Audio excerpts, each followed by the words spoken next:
ओम नमः शिवाय। आज सोमवार के दिन आइए सुनते हैं भगवान शिव और माँ पार्वती की यह कथा। एक समय की बात है, किसी नगर में एक साहूकार रहता था। उसके घर में धन की कोई कमी नहीं थी, लेकिन उसकी कोई संतान नहीं थी। इस कारण वह बहुत दुखी था। पुत्र प्राप्ति के लिए वह प्रत्येक सोमवार व्रत रखता था और पूरी श्रद्धा के साथ शिव मंदिर जाकर भगवान शिव और पार्वती जी की पूजा करता था।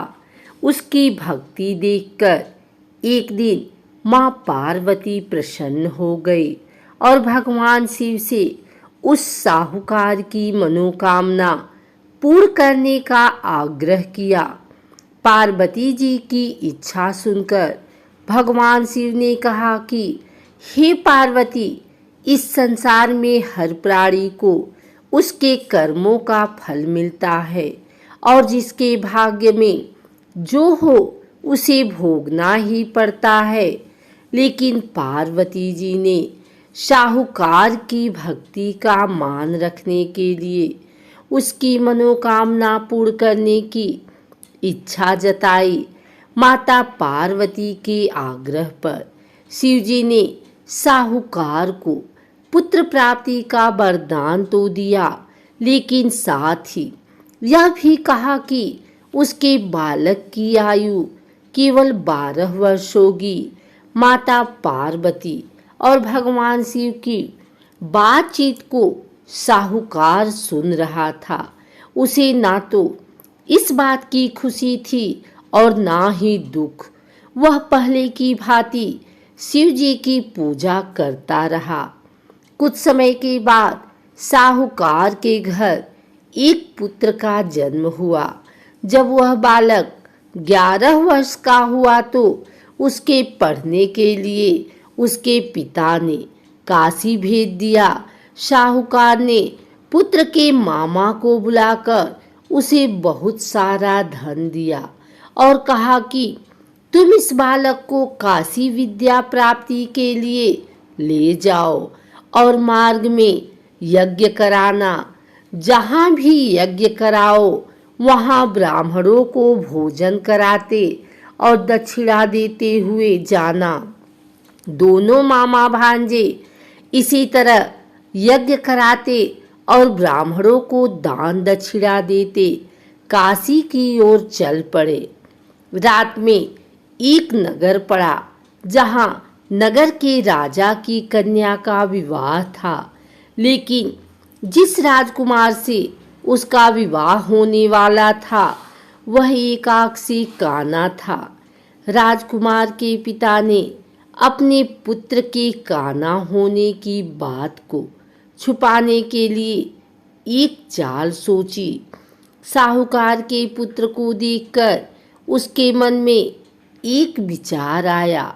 उसने सोचा, क्यों न इस लड़के को दूल्हा बनाकर राजकुमारी से विवाह करा दूं। विवाह के बाद इसको धन देकर विदा कर दूंगा और राजकुमारी को अपने नगर ले जाऊंगा। लड़के को दूल्हे के वस्त्र पहनाकर राजकुमारी से विवाह कर दिया गया। लेकिन साहूकार का पुत्र ईमानदार था। उसे यह बात न्याय संगत न लगी। उसने अवसर पाकर राजकुमारी की चुन्नी के पल्ले पर लिखा कि तुम्हारा विवाह तो मेरे साथ हुआ है, लेकिन जिस राजकुमार के संग तुम्हें भेजा जाएगा वह एकाक्षी काना है। मैं तो काशी पढ़ने जा रहा हूँ। जब राजकुमारी ने चुन्नी पर लिखी बातें पढ़ी तो उसने अपने माता पिता को यह बात बताई। राजा ने अपनी पुत्री को विदा नहीं किया, जिससे बारात वापस चली गई। दूसरी ओर साहूकार का लड़का और उसका मामा काशी पहुँचे और वहाँ जाकर उन्होंने यज्ञ किया। जिस दिन लड़के की आयु 12 साल की हुई उसी दिन यज्ञ रखा गया। लड़के ने अपने मामा से कहा कि मेरी तबीयत कुछ ठीक नहीं है। मामा ने कहा कि तुम अंदर जाकर सो जाओ। शिव जी के वरदानुसार कुछ ही देर में उस बालक के प्राण निकल गए। मृत भांजे को देख उसके मामा ने विलाप शुरू किया। संयोगवश उसी समय शिव जी और माता पार्वती उधर से जा रहे थे। पार्वती ने भगवान से कहा, स्वामी, मुझे इसके रोने के स्वर सहन नहीं हो रहा। आप उस व्यक्ति के कष्ट को अवश्य दूर करें। जब शिव जी मृत बालक के समीप गए तो वह बोले कि यह उसी साहूकार का पुत्र है जिसे मैंने 12 वर्ष की आयु का वरदान दिया। अब इसकी आयु पूरी हो चुकी है।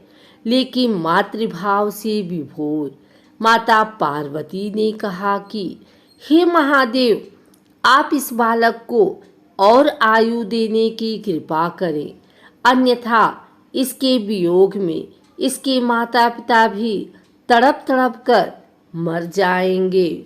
माता पार्वती के आग्रह पर भगवान शिव ने उस लड़के को जीवित होने का वरदान दिया। शिव जी की कृपा से वह लड़का जीवित हो गया। शिक्षा समाप्त करके लड़का मामा के साथ अपने नगर की ओर चल दिया। दोनों चलते हुए उसी नगर में पहुँचे जहाँ उसका विवाह हुआ था। उस नगर में भी उन्होंने यज्ञ का आयोजन किया। उस लड़के के ससुर ने उसे पहचान लिया और महल में ले जाकर उसकी खातिरदारी की और अपनी पुत्री को विदा किया। इधर साहूकार और उसकी पत्नी भूखे प्यासे रहकर बेटे की प्रतीक्षा कर रहे थे। उन्होंने प्रण कर रखा था कि यदि उन्हें अपने बेटे की मृत्यु का समाचार मिला तो वह भी प्राण त्याग देंगे। परंतु अपने बेटे के जीवित होने का समाचार पाकर वह बेहद प्रसन्न हुए।